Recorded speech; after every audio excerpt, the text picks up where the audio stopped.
Sudeep super star ಅನ್ನೋದು ಗೊತ್ತೇ ಇದೆ. ತುಂಬಾನೇ ಬ್ಯುಸಿ ಸ್ಟಾರ್ ಅನ್ನೋದು ತಿಳಿದಿದೆ. ಆದರೆ ಮಗಳು ಅಂದಾಗ ಟೈಮ್ ಕೊಟ್ಟಿರೋದಿದೆ. ಹಾಗೆ ಸುದೀಪ್ ಮಗಳ ಜೊತೆಗೆ ಕಳೆದ ಕ್ಷಣಗಳ ಕೆಲವು ಫೋಟೋಗಳನ್ನೇ ಸಾನ್ವಿ ಸುದೀಪ್ ಇದೀಗ ಹಂಚಿಕೊಂಡಿದ್ದಾರೆ. ಈ ಫೋಟೋಗಳಲ್ಲಿ ಅಪ್ಪ ಮತ್ತು ಮಗಳು ಒಂದೇ ರೀತಿ ಎಕ್ಸ್ಪ್ರೆಷನ್ ಕೊಟ್ಟು ಖುಷಿ ಪಟ್ಟಿರೋದಿರೋದು ಕಾಣಿಸುತ್ತದೆ. ಈಗಿನ ಈ ಫೋಟೋಗಳಲ್ಲಿ ಒಂದು ಫೋಟೋ ವಿಶೇಷ ಅನ್ಸುತ್ತದೆ. ಇದರಲ್ಲಿ ಪ್ರಿಯಾ ಸುದೀಪ್ ಕೂಡ ಇದ್ದಾರೆ. ಮಗಳು ಸಾನ್ವಿಯನ್ನ ಸುದೀಪ್ ಹಾಗೂ ಪ್ರಿಯಾ ಮುದ್ದಾಡುತ್ತಿರೋದಿದೆ. ಸಾನ್ವಿ ಸುದೀಪ್ ಈ ಫೋಟೋಗಳನ್ನ ಯಾಕೆ ಈಗ ಹಂಚ್ಕೊಂಡಿರೋದು ಅಂತ ಎಲ್ಲೂ ಹೇಳ್ಕೊಂಡಿಲ್ಲ. ಆದರೆ ಒಂದೇ ಒಂದು ಲೈನ್ ಬರೆದಿದ್ದಾರೆ. ರೀಪ್ಲೇಯಿಂಗ್ ಮೆಮರೀಸ್ ಅನ್ನೋದೇ ಈ ಎರಡು ಪದದ ಒಂದು ಸಾಲಾಗಿದೆ. ಶಿವರಾಜ್ ಕುಮಾರ್ ಅದ್ಭುತ ಡ್ಯಾನ್ಸರ್ ಅನ್ನೋದು ಗೊತ್ತಾಯಿದೆ. ದುರಂದರ್ ಚಿತ್ರದ ರೆಹಮಾನ್ ಡಕಾಯತ್ ಡ್ಯಾನ್ಸನ್ನ ಶಿವಣ್ಣ ಮಾಡಿದ್ರೆ ಹೇಗಿರುತ್ತದೆ ಅನ್ನೋರ್ಗೆ ಇದೀಗ ಉತ್ತರ ಸಿಕ್ಕಿದೆ. ಶಿವಣ್ಣನ ಕ್ಲೋಸ್ ಸರ್ಕಲಲ್ಲಿಯೇ ಮದುವೆ ಇತ್ತು. ಆ ಮದುವೆ ಸಂಭ್ರಮದಲ್ಲಿ ಶಿವರಾಜ್ ಕುಮಾರ್ ಹಾಗೂ ಗೀತಾ ಶಿವರಾಜ್ ಕುಮಾರ್ ಭಾಗಿಯಾಗಿದ್ರು. ಮದುವೆ ಮನೆಗೆ ಕಾಲಿಟ್ಟ ಶಿವಣ್ಣ ಸ್ನೇಹಿತರ ಬಳಿನೂ ಬಂದ್ರು.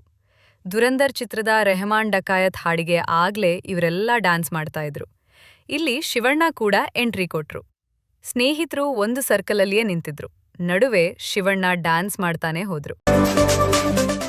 ಸುದೀಪ್ ನಟನೆಯ ಮಾರ್ಕ್ ಸಿನಿಮಾ ನಿರ್ಮಾಣ ಮಾಡಿದ್ದ ದಕ್ಷಿಣ ಭಾರತದ ಖ್ಯಾತ ನಿರ್ಮಾಣ ಸಂಸ್ಥೆ ಸತ್ಯಜ್ಯೋತಿ ಫಿಲ್ಮ್ಸ್ ಶಿವರಾಜ್ ಕುಮಾರ್ ಅವರ ಮುಂದಿನ ಸಿನಿಮಾ ನಿರ್ಮಾಣ ಮಾಡಲಿದೆ. ಸಿನಿಮಾವನ್ನ ಎಂಗೇಯುಂ ಎಪ್ಪೋದುಂ ಸಿನಿಮಾ ನಿರ್ದೇಶಿಸಿದ್ದ ಎಂ ಸರವಣನ್ ನಿರ್ದೇಶಿಸಲಿದ್ದಾರೆ. ಇತ್ತೀಚೆಗೆ ಸತ್ಯಜ್ಯೋತಿ ಫಿಲ್ಮ್ಸ್ನ ಇನ್ಸ್ಟಾಗ್ರಾಂ ಖಾತೆಯಲ್ಲಿ ಸಿನಿಮಾದ ಪೋಸ್ಟರ್ ಒಂದನ್ನು ಬಿಡುಗಡೆ ಮಾಡಲಾಗಿದ್ದು, ಶೀಘ್ರದಲ್ಲೇ ಶೂಟಿಂಗ್ ಆರಂಭವಾಗಲಿದೆ ಎಂದು ಉಲ್ಲೇಖಿಸಲಾಗಿದೆ. ಪುನೀತ್ ರಾಜ್ಕುಮಾರ್ ಹಾಗೂ ರಚಿತಾ ರಾಮ್ ಮುಖ್ಯ ಭೂಮಿಕೆಯಲ್ಲಿದ್ದ ಚಕ್ರವ್ಯೂಹ ಸಿನಿಮಾ ನಿರ್ದೇಶಿಸಿದ್ದ ಸರವಣನ್ ಇದೀಗ ಮತ್ತೊಮ್ಮೆ ಕನ್ನಡ ಸಿನಿಮಾ ನಿರ್ದೇಶಿಸಲಿದ್ದಾರೆ. ತಮಿಳು ಹಾಗೂ ಕನ್ನಡದಲ್ಲಿ ಈ ಸಿನಿಮಾ ಚಿತ್ರೀಕರಣಗೊಳ್ಳಲಿದ್ದು, ಇತರೆ ಭಾಷೆಗಳಿಗೆ ಡಬ್ ಆಗಲಿದೆ ಎನ್ನಲಾಗಿದೆ.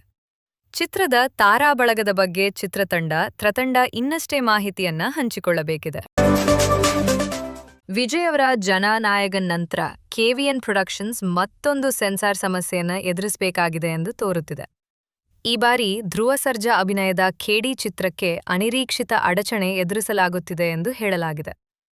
ಕೆವಿಎನ್ ಖೇಡಿ ಸಿನಿಮಾ ಮೇಲೆ ಸೆನ್ಸಾರ್ ಬೋರ್ಡ್ ಸೇಡು ತೀರಿಸಿಕೊಳ್ಳುತ್ತಿದೆ ಎಂಬ ಆರೋಪ ಕೇಳಿಬಂದಿದೆ.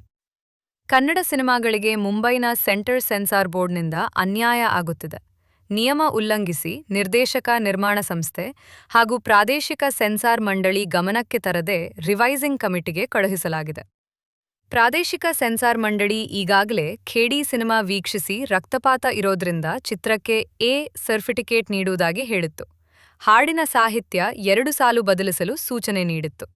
ಇದನ್ನು ಪಾಸ್ ಮಾಡದ ಕೇಂದ್ರ ಸೆನ್ಸಾರ್ ಮಂಡಳಿ ಮತ್ತೆ ರಿವೈಸಿಂಗ್ ಕಮಿಟಿಗೆ ಕಳುಹಿಸಿ ಈ ಧೋರಣೆ ತೋರಿದೆ. ನಾವು ಸರಿಯಾದ ಮಾರ್ಗದ ಮೂಲಕ ಹೋಗಿದ್ದೇವೆ ಎಂದು ನಿರ್ದೇಶಕ ಪ್ರೇಮ್ ವಿವಾದದ ಬಗ್ಗೆ ತಿಳಿಸಿದ್ದಾರೆ. ರಾಮನ ಪಾತ್ರ ಮಾಡೋದಂದ್ರೆ ಅದು ಸಣ್ಣ ಮಾತಲ್ಲ. ಪಾತ್ರ ಮಾಡೋದು ಚಾಲೆಂಜ್ ಅಲ್ಲ, ಆದರೆ ಅದರ ಸುತ್ತಲೂ ಹುಟ್ಕೊಳ್ಳುವ ವಿವಾದ ತಣ್ಣಗಾಗಿಸೋದು ದೊಡ್ಡ ಚಾಲೆಂಜ್. ಈಗ ರಣಬೀರ್ ಕಪೂರ್ ಅದೇ ರೀತಿಯ ಚಾಲೆಂಜ್ ಎದುರಿಸ್ತಾ ಇದ್ದಾರೆ. ಅವರು ಅನೇಕ ನಟಿಯರ ಜೊತೆ ಸುತ್ತಾಡಿದರೆ, ಎಣ್ಣೆ ಪಾರ್ಟಿ ಮಾಡಿದರೆ. ಈಗ ಇದೆಲ್ಲವನ್ನೂ ತಂದು ಟೀಕೆ ಮಾಡಲಾಗ್ತಾ ಇದೆ. ಅದೇ ರೀತಿ ಅವರು ಈ ಮೊದಲು ನೀಡಿದ್ದಾದ ಮತ್ತೊಂದು ಮದುವೆ ಆಗ್ತೀನಿ ಎಂಬ ಹೇಳಿಕೆಯನ್ನು ಮುನ್ನೆಲೆಗೆ ತರಲಾಗಿದೆ. ಇವರಿಗೆಲ್ಲ ರಾಮನ ಪಾತ್ರ ನೀಡಲಾಗಿದೆಯಲ್ಲ ಎಂದು ಕೆಲವರು ಟೀಕೆ ಮಾಡಿದ್ದಾರೆ. ರಣಬೀರ್ ಕಪೂರ್ ಅವರು ಹಿಂದಿಯ ರಾಮಾಯಣ ಸಿನಿಮಾದಲ್ಲಿ ರಾಮನ ಪಾತ್ರ ಮಾಡ್ತಾ ಇದ್ದಾರೆ. ಅದರ ಲುಕ್ ರಿಲೀಸ್ ಆಗಿ ಗಮನ ಸೆಳೆದಿದೆ. ಅವರು ರಾಮನ ಪಾತ್ರಕ್ಕೆ ಆಯ್ಕೆ ಆದಾಗಿನಿಂದಲೂ ಟೀಕೆಗಳನ್ನು ಎದುರಿಸ್ತಾ ಇದ್ದಾರೆ. ರಣಬೀರ್ ಈ ಚಿತ್ರಕ್ಕಾಗಿ ಮದ್ಯ ಹಾಗೂ ನಾನ್ ವೆಜ್ ಸೇವನೆ ಬಿಟ್ಟಿದ್ದಾಗಿ ಹೇಳ್ಕೊಂಡಿದ್ದಾರೆ. ಆದರೆ ಇದನ್ನು ಒಪ್ಪಲು ಅನೇಕರು ರೆಡಿ ಇದ್ದಾರೆ.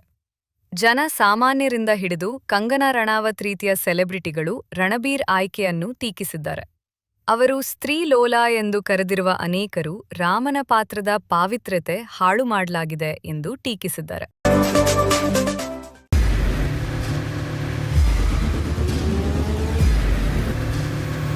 ಪ್ರಜಾಮಾರ್ಗ ನ್ಯೂಸ್, ಇದು ಜನಸಾಮಾನ್ಯರ ಧ್ವನಿ. ನಮಸ್ಕಾರ. ನೀವು ನೋಡ್ತಾ ಇದ್ದೀರಾ ಪ್ರಜಾಮಾರ್ಗ ನ್ಯೂಸ್. ರಾಷ್ಟ್ರದ ರಾಜ್ಯದ ರಾಜಕೀಯದ ಬಗ್ಗೆ ಹೆಚ್ಚಿನ ಸಿನಿಮಾ ಅಪ್ಡೇಟ್ಗಳಿಗಾಗಿ ಫಸ್ಟ್ ಲೈಕ್ ಮಾಡಿ, ಸಬ್ಸ್ಕ್ರೈಬ್ ಆಗಿ, ಹಾಗೆ ಫಾಲೋ ಕೂಡ ಮಾಡಬೇಕು.